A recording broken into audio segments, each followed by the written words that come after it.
Cataldi. Bonjour. Aujourd'hui, nous allons parler ensemble de l'avenir des langues. D'abord, est-ce qu'on sait combien de langues il se parle sur Terre? Depuis l'origine de l'humanité, il y a eu à peu près 30 000 langues qui ont surgi. Il y a eu certainement un moment dans l'histoire où, évidemment, ça a commencé avec très peu de langues.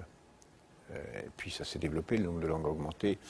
Il semble que le sommet du nombre de langues qui a été parlé dans l'humanité se situe, semble-t-il, à la fin du XVIIIe siècle. Là, on a dû parler quelque chose comme 15 à 20 000 langues différentes sur la planète, avec très peu de gens sur la Terre. Donc ça veut dire des langues parlées avec très peu de locuteurs. Puis, il y a une croissance de la population de la planète. Et aujourd'hui, on parle environ 6 000 langues, dont... Est-ce qu'elles sont toutes parlées, celles qui existent? Non, celles qui existent sont parlées, même si parfois certaines ont 2, 3, 4, 5 locuteurs et sont vraiment en train de disparaître. Mais il y a à peu près 6 000 langues. On pense qu'il y a une langue qui disparaît tous les 15 jours. Donc là, il y a une évolution extrêmement grande du nombre de langues et qui est malheureusement une évolution à la baisse. Est-ce que les dialectes sont considérés comme des langues? Ça dépend, non. En principe, non. Les dialectes sont considérés comme trop proches des langues pour être des langues, mais à certains moments, elles sont distinctes des langues et on les distingue. Et puis, la vraie distinction est entre langue écrite et langue orale. Donc, il y a à peu près un peu plus des 2 tiers des langues qui sont, un peu moins des 2 tiers des langues qui sont aussi écrites. En Afrique, par exemple, il y a 2000 langues, dont 90% ne sont pas écrites. Évidemment, les langues non écrites sont plus vulnérables à... Quel est l'avenir de ces langues non écrites, justement? De quoi dépend-il Disons qu'aujourd'hui, on pense que vers 3100, il y aura la moitié des langues qui auront disparu. Non écrites, vous voulez dire? Non, total. Sur les 6 000, il y aura la moitié des langues. Et sur les 3 000 qui vont disparaître, il y a évidemment la quasi-totalité des langues non écrites qui ont vocation à disparaître. Qu'est-ce qui fait disparaître une langue? Ce qui fait disparaître une langue, c'est d'abord la haine de soi. C'est le désir de ne plus être soi-même, de s'assimiler à l'autre, ou l'obligation de s'assimiler à l'autre. Alors à quel moment surgit cette haine de soi qui fait qu'une langue disparaît? D'abord, il y a l'obligation, quand un peuple se voit interdire de parler sa langue, parce qu'il faut parler la langue du colonisateur, qu'on lui apprend, etc. Mais ça se double souvent d'une haine de soi, c'est-à-dire d'un désir de s'intégrer, de participer à la modernisation, à la modernité, au progrès, et d'un refus même des parents de transmettre aux enfants leur propre langue. Et ceci vient surtout au moment de la migration rurale. Nous avons depuis à peu près un siècle vu commencer une formidable migration rurale. Au début du XXe siècle, à peu près 90% de la population de la planète habitait la campagne. Aujourd'hui, la moitié de la population de la planète habite en ville. Et dans 50 ans, plus des 2 tiers de la population de la planète habite en ville. C'est une immense mutation. Sur 6 milliards d'habitants, 3 milliards habitent en ville. Dans 50 ans, sur 9 milliards d'habitants, 6 milliards habitent en ville. Et en quittant la campagne, on laisse la langue derrière soi? On laisse la langue derrière soi. Dans quel but? Pour mieux s'intégrer? Exactement. Pour s'intégrer, pour parler la langue dominante, la langue de la ville, qui n'est pas... la langue de la ville est en général une langue unique ou quasi unique, avec des diversités de quartiers, des possibilités d'être divers, surtout dans des villes de 10 ou 15 millions d'habitants. Mais il y a beaucoup moins de langues en ville qu'à la campagne. Donc quand on va vers la ville, le nombre de langues se réduit, puisqu'on est obligé de s'agréger à un groupe qui ne parle pas des langues extrêmement minoritaires. Donc les langues Mais en quoi renier ses racines, renier sa langue, permet de mieux s'intégrer à la ville? Ça permet de mieux s'intégrer parce que pour trouver un boulot, pour trouver une compagne, pour trouver des amis, il faut parler la même langue qu'eux. Donc si vous êtes dans un univers dans lequel l'administration, l'armée, les services publics sont dans une langue, si vous ne la parlez pas, vous êtes perdu. Donc, vous pouvez la parler et l'entretenir chez vous, au sein du groupe familial, continuer à parler la langue d'origine. Sauf si vous avez, avec l'arrivée à la ville, coupé avec cette langue, et si vous êtes dans la situation de comprendre, de réaliser ou de vous résigner à l'idée que pour vos enfants, il vaut mieux ne pas parler cette langue d'origine parce que cette langue d'origine va ne pas permettre le progrès, l'école, etc. Beaucoup de langues disparaissent parce que les parents refusent de la transmettre à leurs enfants et de l'enseigner. Alors dans un monde de plus en plus globalisé, quel danger représentera la disparition d'une langue? La disparition d'une langue, c'est la disparition d'une culture, d'une cosmogonie, d'une conception du monde. Une langue, c'est pas seulement des mots alignés avec une grammaire. C'est beaucoup plus que ça. La façon dont sont choisis les mots, dont sont organisés l'agencement des mots dans une grammaire, la façon dont ces mots disent une réalité. C'est une identité. C'est une identité, mais c'est bien plus que ça. C'est une façon de penser le monde, de penser la nature, de penser les relations entre les gens. D'exprimer le monde. Oui, d'être au monde et de faire. Donc toute une série de façons dont les hommes ont pensé le monde sont en train de disparaître. Et non, d'abord dans la langue, bien sûr, qui, suivant les mots et la façon dont ils sont construits, suivant les grammaires qui sont formidablement révélatrices de différentes façons de penser l'humanité, disparaissent. Mais naturellement, avec les langues, disparaissent les cultures. Parce que non seulement les langues disparaissent, mais surtout avec les langues orales, disparaissent des récits, des mythologies, des cosmogonies, des sciences, des façons de nommer les plantes, les animaux, les hommes, les maladies, qui sont des savoirs énormes, incroyables, qui sont en train de disparaître.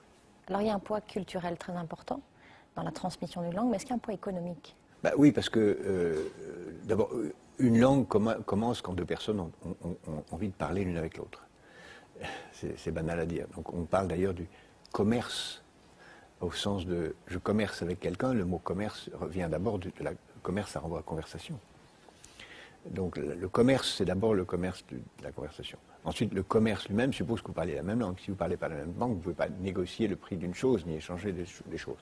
Donc les langues se sont développées quand des gens ont envie de se rencontrer pour commercer au sens... Échange de paroles, puis échange de produits. Voilà. La langue, c'est le support du commerce, de tous les commerces. Le commerce des idées, le commerce des objets et le commerce économique. Donc, quand une langue domine, elle est d'abord l'occasion de la domination par ceux qui maîtrisent cette langue du commerce et de l'économie. D'autant plus qu'aujourd'hui, la langue est le support d'une grande partie du commerce puisque les contrats ont pris de l'importance, le domaine économique global a pris de l'importance. Et aujourd'hui, les langues dominantes sont les langues dominantes de l'économie. Ce qui veut dire que c'est l'effort de l'appareil politique qui sert à protéger, à développer, à favoriser une langue? Oui, parce que, et c'est là où c'est essentiel, il faut d'abord créer les conditions d'un désir de soi, d'une fierté de soi pour avoir envie qu'une langue domine. Et donc d'avoir le sentiment que si cette langue existe, elle a un avenir. Si les enfants la parlent, ça vaut la peine, ça permet de pouvoir vivre dans cette langue. Alors quelles sont les langues qui ont un avenir? Aujourd'hui, 97% des gens parlent 4% des langues, et 97% des langues sont parlées par 4% des gens. Dans les langues dominantes, aujourd'hui c'est le mandarin, l'anglais, l'hindi, l'espagnol, dans des ordres qui sont différents suivant les statistiques. Le français fait partie des 10 premières langues mondiales. L'arabe, le portugais, bien sûr, le russe, l'allemand, l'italien en font partie. Ce qui est, dans 50 ans, au rythme où vont les choses, les 3 premières langues seront le mandarin, l'hindi et l'arabe. L'anglais sera derrière. Le français sera, étonnamment, une des rares langues au monde dont la part dans la population, si l'on s'y prend bien, a vocation à énormément augmenté. Aujourd'hui, 2,5. Parce que, tout simplement, la plus grande croissance démographique du monde est en Afrique, et en particulier en Afrique aujourd'hui francophone. Et si aujourd'hui, à peu près 200 millions de personnes parlent le français comme première langue ou comme deuxième langue quasiment obligatoire, au rythme de la démographie de demain, ce sera... On parlera de plus en plus le français. 600 millions de personnes, c'est-à-dire qu'on va passer de 2,5% de la population de la planète à presque 8% de la population de la planète. Donc c'est vraiment un changement considérable, à condition qu'on soit capable de maintenir ce désir de français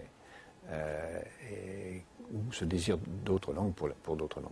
Alors que le français soit de plus en plus parlé, c'est une bonne nouvelle. On dit toujours que les langues sont amenées à disparaître. Est-ce que de nouvelles langues pourraient surgir, à l'inverse? Il y en a qui surgissent, mais ils sont très rares. Ça passe par 2 étapes. Le pidgin, c'est-à-dire une langue très pauvre, faite quelques mots, puis le créole, qui est une langue qui se développe avec une grammaire. On a quelques exemples, comme par exemple l'haïtien, qui est vraiment devenu une langue autonome. Et puis il y a le fait que beaucoup de gens parlent des anglais de plus en plus différents. Et ça, c'est une évolution de la langue vers une autre? Oui, disons que c'est une diversification, en tout cas à l'intérieur de l'anglais. Pour l'instant, on a beaucoup de diversification à l'intérieur de l'anglais, un peu de diversification à l'égard du français et à l'intérieur de l'arabe aussi. Mais pour l'instant, ce n'est pas distingué à l'intérieur comme langue. Donc, mais une nouvelle langue qui surgirait, est-ce que ça pourrait arriver? Il y en a eu d'artificiels, mais elles n'ont pas surgi. Il y a des langues mortes qui ont ressurgi, c'est le cas de l'hébreu.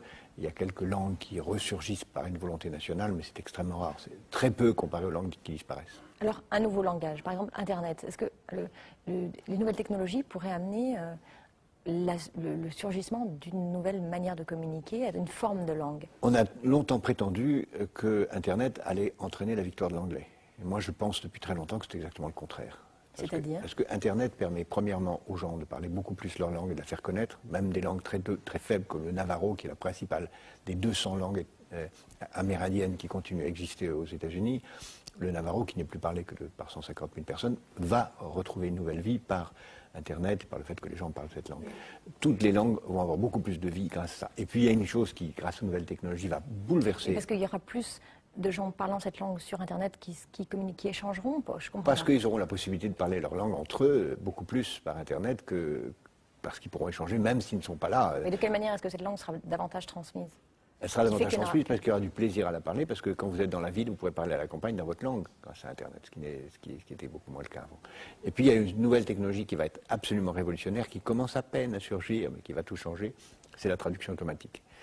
Quand vous serez en situation de pouvoir parler votre langue et d'être lu dans une autre, ou entendu dans une autre, alors on passe à un univers radicalement différent. Et il y a une course de vitesse aujourd'hui, parce que les langues sont de plus en plus en train de disparaître, mais dans l'avenir, quand la traduction automatique sera prête dans toutes les langues, alors on pourra parler sa langue et être entendu par d'autres. Je pense que ça viendra beaucoup trop tard. Ce qui veut dire que l'anglais ne dominera pas. L'anglais ne dominera absolument pas. J'ai dit tout à l'heure que l'anglais sera déjà certainement pas une des 3 premières langues du monde dans 50 ans, mais la traduction automatique rendra les choses encore plus faciles, avec le danger extrême de la traduction automatique, c'est que chacun se trouve en situation d'autisme. Je suis seul, je n'ai plus besoin de connaître les langues des autres, les machines connaissent à ma place les langues des autres, je n'ai plus besoin de connaître la culture des autres, j'entends et je lis toujours dans ma langue ce que j'ai entendu des autres, ce qui sera extrêmement dangereux dans la possibilité, dans le désir d'apprendre d'autres langues, c'est-à-dire d'apprendre d'autres points de vue sur le monde. Apprendre des langues, c'est apprendre à penser autrement, pas seulement à dire des mots autrement, mais à penser autrement. Et c'est essentiel pour relativiser et accepter la diversité de l'humanité.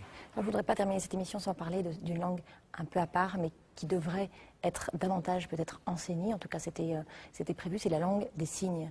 Est-ce qu'il y aurait un intérêt à la faire connaître davantage, à l'enseigner dans les écoles? C'est une langue merveilleuse, totalement universelle, qui est fondée sur le silence, sur une sorte de ballet des gestes, qui est une langue qui conduit à des diversités d'expressions considérables et qui certainement serait un symbole d'une humanité rassemblée.